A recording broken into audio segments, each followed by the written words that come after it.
So this is the Acer Predator Helios 300, the 2022 model, and it's a complete redesign compared to the previous one. I think it looks better. It's a step in the right direction. It doesn't look as aggressive as last year's version. It still looks like a gaming laptop, but there's a little bit of a classiness to it now, especially with this two-tone finish.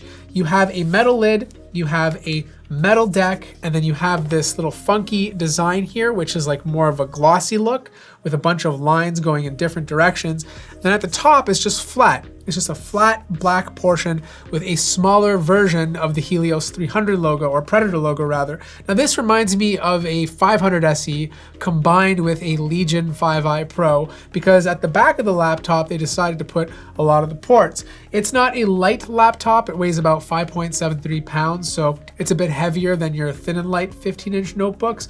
But there is a ton of good I/O to choose from. For example, you have a RJ45 jack. It also supports Wi-Fi 6E, USB-A, headphone jack, and then on the right-hand side, you have two more USB-A ports, and then on the back of the laptop, you have the rest. So you have a mini display port, which connects directly to the GPU. It's DisplayPort 1.4, HDMI port 2.1, Thunderbolt 4 port, and then of course you have your power connector.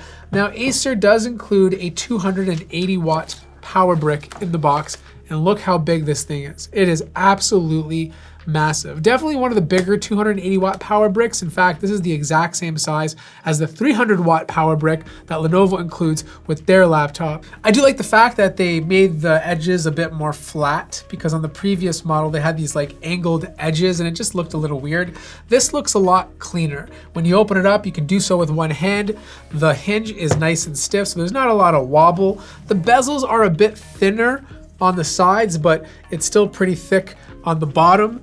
The keyboard has been changed. It's no longer that like rubber feeling you got with previous Helios 300s. This keyboard has a really nice click to it, 1.8 millimeters of travel distance, and the typing experience is okay.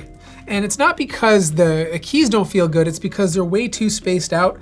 The shift key is a bit too small, so it's gonna take a while to get used to it. Like, it took me like a solid 2 hours to type comfortably on this thing compared to other keyboards. And part of that reasoning is because they squished a numpad on here. I feel like if they got rid of this, I know some of you wouldn't like that, but if they did, they could have had a better typing experience.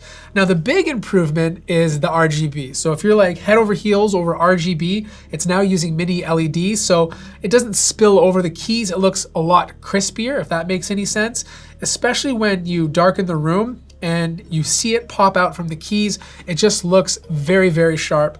Touchpad is still over here. It's glass. It's not a good touchpad at all. It's probably one of the worst touchpads I've used this year so far. I wish they centered it, and I wish they improved the way it feels when you're moving your finger around. Now, sticker placement on Acer laptops is always the worst. Like, there's stickers just everywhere. Like, you got stickers here, you got an Intel sticker, an NVIDIA sticker, you got a QHD sticker. Like, do you really need this? I feel like Acer is the type of company that will take a discount from anyone that wants to put their sticker on their laptops. I wouldn't be surprised if you see a sticker for $5 off for frozen yogurt. There's also a little RGB strip at the bottom of the laptop. It's not overwhelming, you barely notice it, but it gives a nice glow on your desk, which I think is a nice touch in a dark room.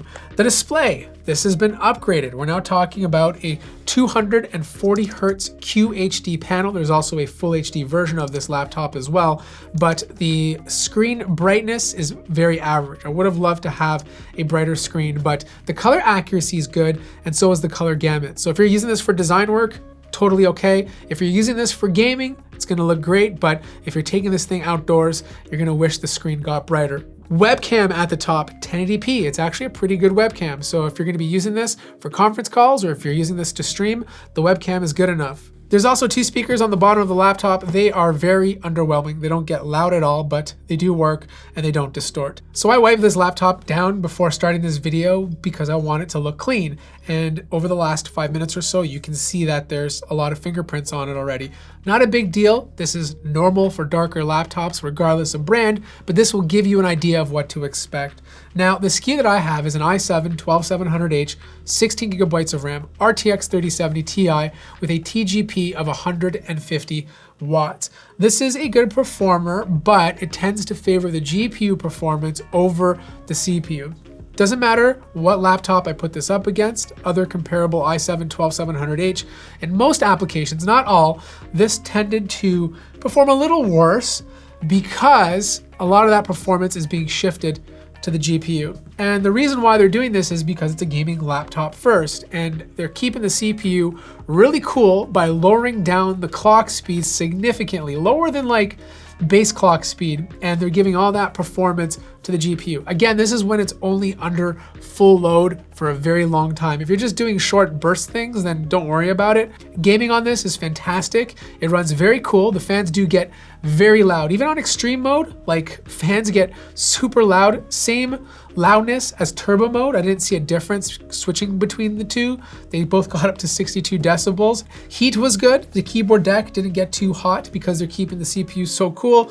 It only go up to like 40 degrees Celsius, which is not very high for a keyboard deck. Not once did I feel like my fingers were getting hot or uncomfortable. But the internals look great, nothing really to complain about. They are using liquid metal on the CPU and GPU, so that will help keep temps down a little bit. You do have Acer's Aeroblade fans. You have 2 slots for storage. This one is populated. It gets fantastic read and write speeds, and if you want to upgrade in the future, there's another slot over here. You have a swappable Wi-Fi 6E card, and of course you have 2 slots where you can upgrade to 64 gigabytes of RAM. This is rank 16 memory, not rank 8, so keep that in mind. And you do have a big 90 watt hour battery, and I thought I was gonna get good battery life on this guy, but I put this thing on default mode, Optimus, put the screen brightness down, and I was only able to squeeze out 2 hours and 50 minutes, which is not great at all. Oh, and there's also a mux switch, which you can configure in the NVIDIA control panel, and the best part is you don't need to reboot the computer. So overall, I think Acer's taking the right direction, putting the ports on the back. I know it's very similar to what Legion is doing and of course Alienware, but it makes a lot more sense. Having the cables away from you is a lot cleaner. It's a great laptop, you know, especially if you live in a hotter climate and you want to be very conservative with your thermals. This is meant for that. You know, you're gonna get good GPU performance with a little bit of the CPU going on the back end so that it can push as many frames as possible. I'll leave a link to it in the description down below if you're interested in picking it up. If you have any questions, let me know as well. Like the video if you liked it, subscribe if you haven't already, and I'll see you guys in the next one.